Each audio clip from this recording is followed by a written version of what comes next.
Students, कैसे हैं आप सब। आज की इस वीडियो में हम करेंगे पद्यांश का अभ्यास, जो हमने लिया है कविता गुरु और चेला से। आप सभी को पता है कि ये एक बहुत अच्छी कविता है कक्षा 5 की, है ना। बच्चों ने पढ़ी है, समझी है ना, बहुत मज़े लिए हैं। तो चलिए कर लेते हैं पद्यांश का अभ्यास। पद्यांश को पढ़कर पूछे गए प्रश्नों के उत्तर लिखिए। सबसे पहले आपको पता होना चाहिए कि पद्यांश होता क्या है ना, तभी तो आप करेंगे आगे का काम। तो पद्यांश होता है किसी कविता की कुछ पंक्तियाँ, ठीक है। तो आपको उसको पढ़ना होता है, फिर उसमें से 5 प्रश्न पूछे जाते हैं 5 नंबर के, और आपको उनके उत्तर लिखने होते हैं, ठीक है। तो अगर आपने क्लास में अच्छे से कविता को ध्यान से सुना है, पढ़ा है उसको और समझा है, तो आपको कविता की पंक्तियाँ पढ़ते ही पता चल जाता है कि ये पंक्तियाँ किस कविता से ली गई हैं, है ना। आपको उसके लेखक का नाम भी याद होना चाहिए, उस कविता का भी नाम याद होना चाहिए, ठीक है। तो चलिए कर लेते हैं हम ये अभ्यास कार्य। ये हमारी पंक्तियाँ हैं। मिली एक गवालिन धरे शीस गगरी, गुरु ने कहा तेज गवालिन न भगरी, है ना। कह रहा है कि एक गवालिन मिली जिसने सिर पर मटकी रखी हुई थी। गगरी मतलब मटकी, शीस मतलब सिर, धरे मतलब धरना, है ना। मटका जब घड़ा पानी का लेके आते हैं, आपने देखा होगा, आपकी मम्मी, आपकी दादी वगैरह ना, कई बार बाहर से पीने के लिए पानी लेके आते हैं तो एक सिर पर मटका रखते हैं, मिट्टी का रख लेते हैं, स्टील का रख लेते हैं, पीतल का रख लेते हैं ना। तो ऐसे ही एक गवालिन मिली उनको, है ना, कि जिसने सिर पर मटकी रखी हुई थी।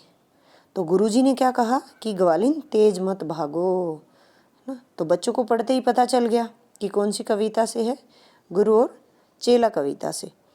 बता कौन नगरी बता कौन राजा, कि जिसके सुयस का यहाँ बजता बाजा। गुरुजी पूछ रहे थे ना उस ग्वालिन से कि कौन सी, इस नगरी का क्या नाम है, कौन सी नगरी है ये, यहाँ के राजा कौन है, क्या नाम है उनके राजा, यहाँ के राजा का, कि सभी यहाँ पर उनका सुयश, उनकी प्रसिद्धि जो है वो दिखाई दे रही है ना। बहुत सुंदर सुंदर सड़कें थी, है ना, पढ़ा था ना हमने कविता में। तो चलिए, हमें ज़्यादा डिटेल में नहीं जाना है, हमें तो प्रश्नों के उत्तर देने हैं बस। इसने 5 प्रश्न पूछे हैं, यहाँ पर 5 प्रश्न 1-1 नंबर के हैं।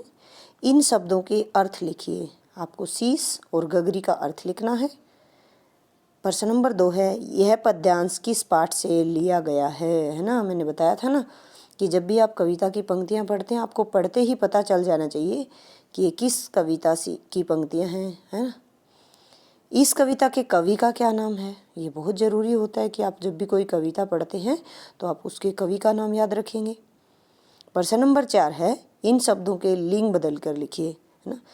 हमारी पंक्तियों में आया है ग्वालिन और राजा, तो इन्हीं से पूछ लिया है कि इनके लिंग बदल कर लिखने हैं आपको। प्रश्न नंबर 5 है, सु उपसर्ग का प्रयोग करते हुए 2 शब्द बनाइए।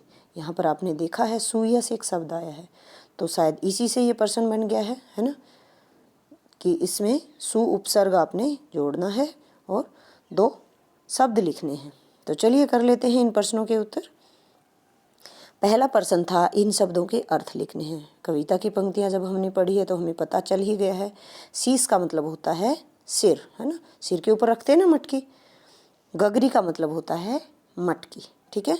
आपने देखा है कि सिर के ऊपर एक इंडी रख लेते हैं, उसके ऊपर पानी की मटकी रख लेते हैं ना, लेके आते हैं ना पानी। दूसरा प्रश्न था, यह पद्यांश किस पाठ से लिया गया है। तो आपको पता चल ही गया है ये तो, कि यह गद्यांश गुरु और चेला कविता से लिया गया है। बस आपको एक ही ध्यान रखना है कि जब आप कविता का नाम लिखेंगे, आपको पता है ना कि जब आप किसी कविता का नाम किसी वाक्य के बीच में लिखते हैं या किसी कवि का नाम लिखते हैं, तो आप क्या करते हैं, उसके ऊपर उद्धरण चिन्ह लगा देते हैं ना। गुरु और चेला कविता के ऊपर आप देख रहे हैं सिंगल सिंगल वाले 2 डंडे ऊपर लगे हुए हैं, इसको बोलते हैं उद्धरण चिन्ह या अवतरण चिन्ह। तो आपको ये लगा देना है। तीसरा प्रश्न था, इस कविता के कवि का नाम लिखिए। तो आपको पता है ही कि इस कविता के कवि का क्या नाम है, सोहनलाल द्विवेदी। यहाँ पर सोहनलाल द्विवेदी को भी आपने उद्धरण चिन्ह लगा देना है। हमारा चौथा प्रश्न है, इन शब्दों के लिंग बदल कर लिखिए। तो लिंग वचन बदलना, मुहावरे, ये सब आपको हिंदी व्याकरण में अच्छे से करवाया गया है ना। तो ग्वालिन कौन होती है, सबसे पहले आपको ये पता होना चाहिए। ग्वालिन होती है गवाले की पत्नी, ठीक है। तो ग्वालिन का क्या होगा, गवाला, यानी कि जो गाय पालता है ना, जो गाय पालता है, उनका दूध निकालता है, उनको चराने के लिए लेकर के जाता है, नहलाता धुलाता है, तो उसको बोलते हैं गवाला। कृष्ण जी के बारे में तो देखा ही है ना आपने, गाय चराते थे तो उनको भी गवाला बोलते थे। राजा, राजा का तो बहुत आसान है, सबको पता है। राजा का जब हम लिंग बदलते हैं तो होता है रानी। 5वां प्रश्न था कि सु उपसर्ग का आपको प्रयोग करना है और 2 शब्द बनाने हैं। उपसर्ग होते हैं जब किसी भी शब्द के आगे लग करके एक नया शब्द बना देते हैं ना, जैसे यहाँ पर आया यस, और यस के आगे उसने लगा दिया सु, तो बन गया सुयस। तो इसी तरीके से आपने जो भी शब्द सुने हैं, आप बस एक ध्यान रखिए, ऐसा शब्द नहीं बनाना है जिसके आगे सु हो, नहीं, कोई ऐसा शब्द जिसके आगे सु लगने से वो एक नया शब्द बन जाता है, आपको वो वाले शब्द लिखने हैं, ठीक है ना। उपसर्ग और प्रत्यय आपने पढ़े हैं। तो जैसे सु से हम क्या बना सकते हैं, सुविचार, है ना। सुविचार मतलब अच्छा विचार, तो यहाँ पर विचार एक अपने आप में एक शब्द है, उसके आगे सु लगाया गया है।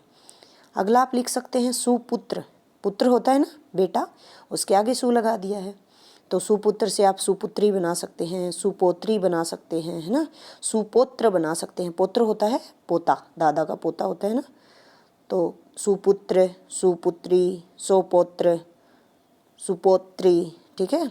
इसी तरीके से आप सुकुमार, कुमार होता है ना, लड़के को बोल देते हैं, है ना, तो बेटा होता है जो, उसको कुमार भी बोलते हैं, तो आप सुकुमार लिख सकते हैं, सुकुमारी लिख सकते हैं। तो इस तरीके से आपको जो भी शब्द याद आता है, बस आप ये चेक कर लेंगे कि वो उपसर्ग लगा करके, सु उपसर्ग लगा करके ही कोई नया शब्द बना हो, ना कि सु से स्टार्ट होने वाला कोई शब्द हो, ठीक है। तो इस तरीके से आप प्रैक्टिस करते रहिए पद्यांश की और आगे बढ़ते रहिए। धन्यवाद।